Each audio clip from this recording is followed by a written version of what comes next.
මිනිස්සෙක්ගේ නිවාඩු දවසින් ලස්සනම දවස තමයි තමන්ගේ වාහනේ පිරිසිදු වෙනවා දකින්න එක. ඉතින් අද මෙයාගේ අන්තිම දවස මං ගාව ඉන්න. ටිකක් හිතට දුකයි. ඒ වගේම සතුටක් තියෙනවා. මොකද අලුත් එක්කෙනා මං ගාවට එන්න යන්නේ. ඒ කොහොම වුණත් අවුරුදු දෙකක් තිස්සේ ඉතින් අපිත් එක්ක දුක සැප බෙදාගෙන අපිත් එක්ක කිලෝමීටර් 30000ක් විතර පරිස්සමින් බොහොම ලස්සනට කවදාවත් මග තියන්නේ නැතුව අරගෙන ගිය අපේ හැඩකාරයා. ඉතින් බොහොම පරිස්සමින් ආයේ මහගෙදෙට්ට මම අද බාර දෙනවා. අපි බලමු ඉතින් අලුත් සමාජිකයා මොන වගේ වේද කියලා.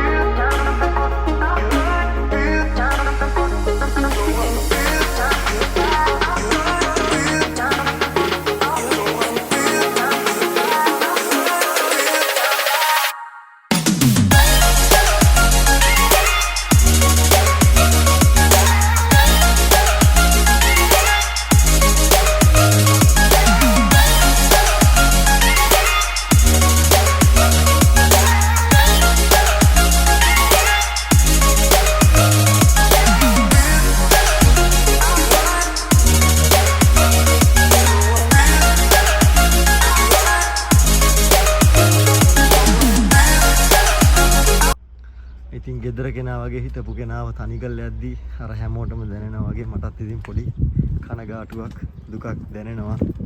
මම ඉන්නේ ග්‍රොස්සෙට්ටෝ ටොස්කානියා කියන පළාතේ.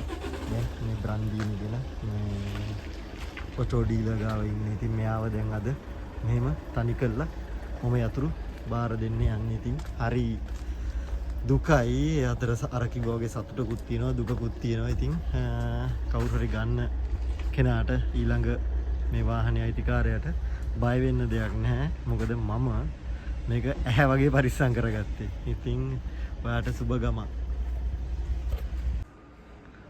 ඉතින් මම ලියකිවිලි කටයුතු වල වැඩ කරනකම් අපේ ගෙදර ෆැමිලි එකේ කට්ටිය එන්ජොයි කරනවා මේ වාහන මන්දිරය ඇතුලේ.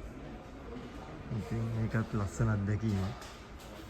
හැමතැනම වාහන පිරීලා ඉතින් මානසිකව හරිම සන්තෝෂ වෙන්න පුළුවන් තැනක් වාහන වලට කැමති අයට. එදා වගේ මදත් ලොක්ක ඉස්සරහින් යනවා. අපි බලමු අපේ අලුත් වාහනේ කොහොමද කියලා.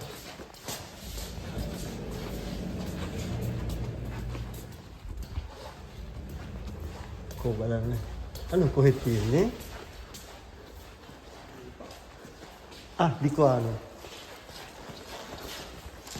Ah, eccolo qua. Allora, apri Anu. Facciamo fare mamma, dai. Con la mamma fai, Ok?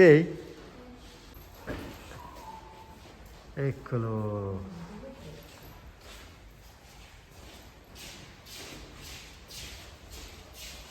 Api alut wahani.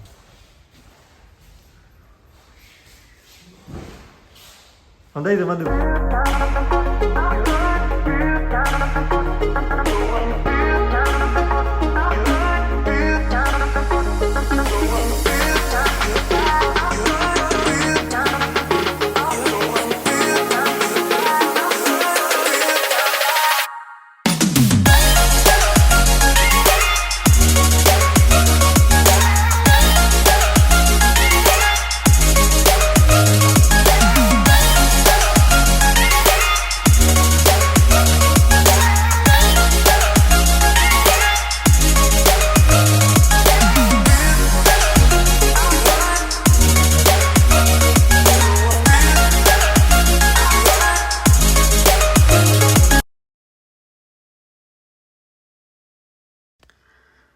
ඉතින් ඔන්නෝම තමයි අලුත් අවුරුද්දේ අපේ අලුත් සමාජිකයෝ අපේ ගෙදරට ආවේ.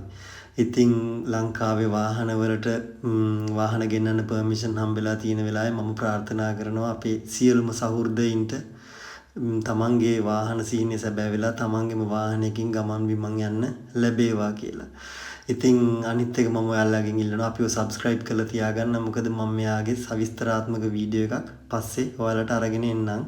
ඉතින් සියලුම දෙනාට සුබ අනාගතයක්. නැවත අපි ඉක්මනට මුණ ගැහෙමු.